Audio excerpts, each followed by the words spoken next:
හිම පියලි සෙමින් ඇය වටා පදිත වෙති.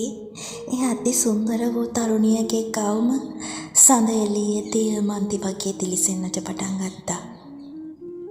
ඇගේ ඒ දිගු ගලා හැරෙන ශ්වේත වර්ණ ගවුම ඇය ඉදිරියේ සිටගෙන සිටින ඒ කාල වර්ණ හැඩි දැඩි රූපය සමග කැපිලා පෙනුණා. මධ්‍යම රාත්‍රිය වගේ තද අඳුරු පැහැති ලෝගුවකින් සැරසිලා සිටි ඔහු කාන්දම් බැල්මකින් ඇය දෙස බලා සිටියා.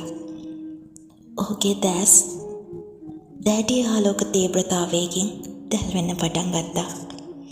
ඔහුගේ ඒ තීව්‍ර බැල්මට හසු වුණු ඇය උමතු සරාගී නර්තනයක යෙදෙන්නට වුණා.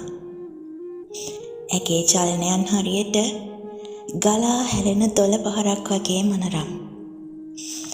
ඇය නර්තනයේ යෙදෙන විට ඇය හා නිහඬ වනගැබත් එක් අයෙකු වගේ බලන කෙනෙකුට පෙනෙන්නට වුණා.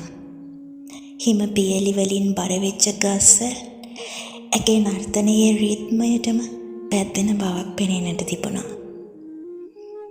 ඒවායේ අතුයිති මෘදු ලෙස හඬ නගන්නේ බේසුරූපිනියගේ මනස්කාන්ත නර්තනයට සපයන සංගීතයක් වගේ.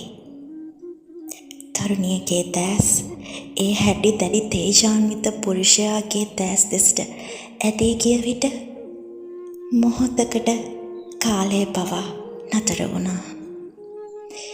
ඇයගේ පාදයට සිහින් හිම කැට ඔහුගේ ඒ බැල්ම දරාගත නොහැකිව දිය වී යන්නට පටන් ගත්තා.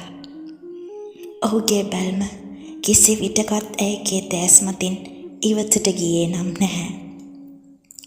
ඔහුගේ දැස් ගැඹුරු ආරාධනාවක් කරනවා වගේ. ටිකෙන් ටික ඇයගේ නර්තනය නතර වෙද්දී ඇය ඔහු ඉදිරියේ ඉද්ද ගැහුවක් වගේ නතර වුණා. මේ උමතු සරාගී මොහොත ඔවුන්ට දැනුනේ හරියට සීතල අයිස් වලින් මිදුණු ලෝකයක ඔවුන් දෙදෙනා පමණක් තනිව සිටින විදියටයි.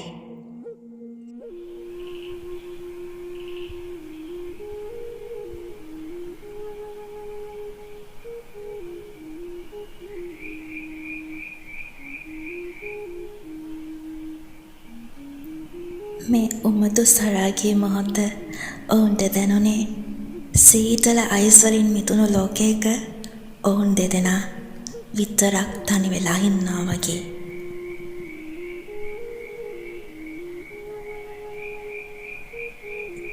හිම ගැටත් ටිකෙන් ටික දේවීගෙන යනවා.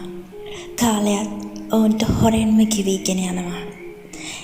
එකපාරම කුමකෝ දෙයක් සිහිපත් වූ අයුරින් රාත්‍රී මායාවෙන් අතරමන් වෙලා සිටියෝ වනේ තුළට හැරිලා අතුරුදන් වුණා.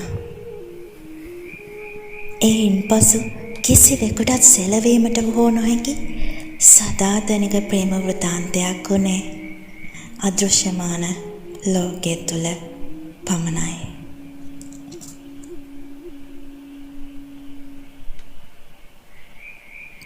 ඉතින් උමතු ආදරවන්තේනි, ඔබේ අදහස් දැන ගැනීමට ద్వාරයෙන් විසිරෙන් බලා හිඳේ. දිගටම ద్వාරයෙන් එකතු වෙලා ඉන්න, සබ්ස්ක්‍රයිබ් කරන්න. ගිහින් එන්න.